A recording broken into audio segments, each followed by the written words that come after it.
நிலையான புகழுக்குரிய தூய்மை மிகு நற்கருணைக்கு எல்லா காலமும்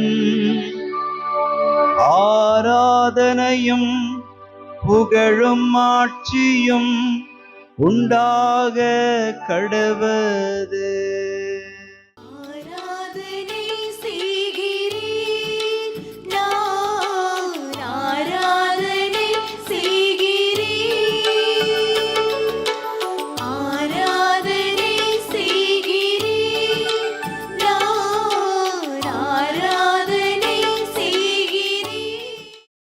ஆண்டவருக்குள் பிரியமான சகோதர சகோதரிகளே, இன்று டிசம்பர் மாதம் 19ஆம் தேதி வியாழக்கிழமை.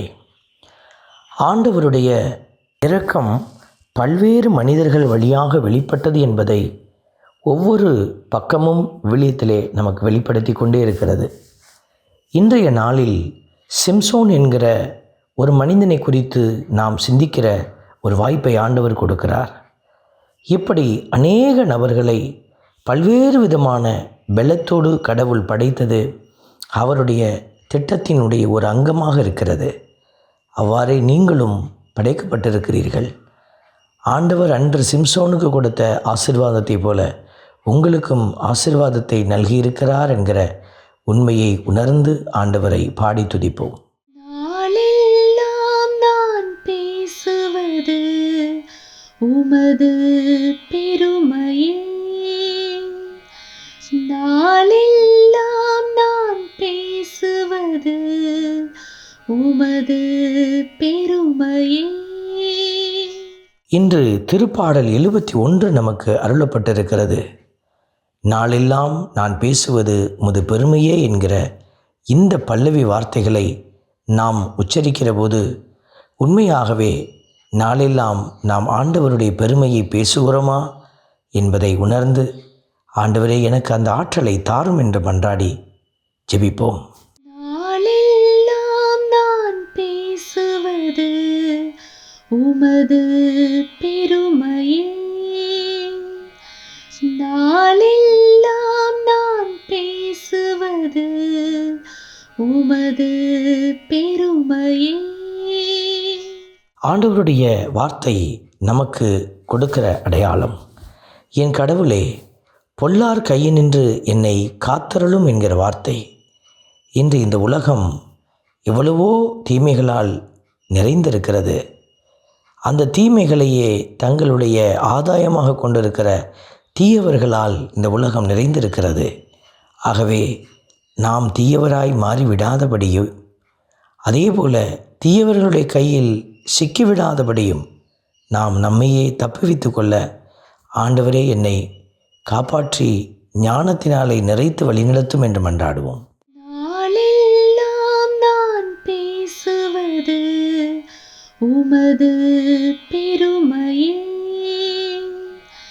நாளெல்லாம் நான் பேசுவது உமது பெருமையே. ஆண்டவருடைய வார்த்தை நமக்கு உரைக்கிற ஒரு உண்மை. பிறப்பிலிருந்து நான் உம்மை சார்ந்துள்ளேன், தாய் வயிற்றிலிருந்து நீர் என்னை பிரித்தெடுத்தீர் என்கிற வார்த்தை கேட்ப ஆண்டவர் நம்மை பிரித்தெடுத்தது அவருடைய அன்பில் நாம் நிலைத்திருக்கவே. பல்வேறு சூழல்களில் தீமைகளினுடைய ஆதிக்கம் நம்மை சூழ்ந்து இருக்கிறது. அது நம்முடைய எண்ணங்களை புதிய சித்தாந்தங்களால் உடைத்தெறிகிறது.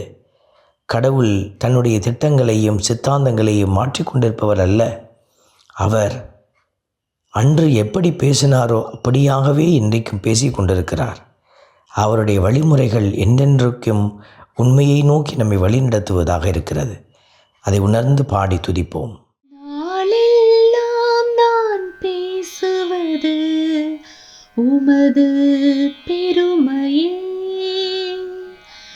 நாளெல்லாம் நான் பேசுவது உமது பெருமையே. அன்பின் பரமபிதாவே, நன்றியோடு மை துதிக்கிறோம், மை ஸ்தோத்தரிக்கிறோம், மை ஆராதிக்கிறோம்.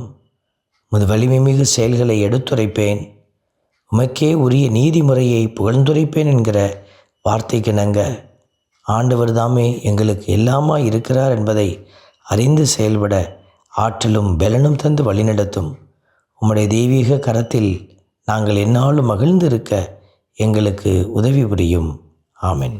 எல்லாம் வல்ல இறைவன், தந்தை, மகன், தூய ஆவியார் உங்களையும் உங்கள் குடும்பத்தையும் நிறைவாய் ஆசீர்வதிப்பாராக. ஆமென்.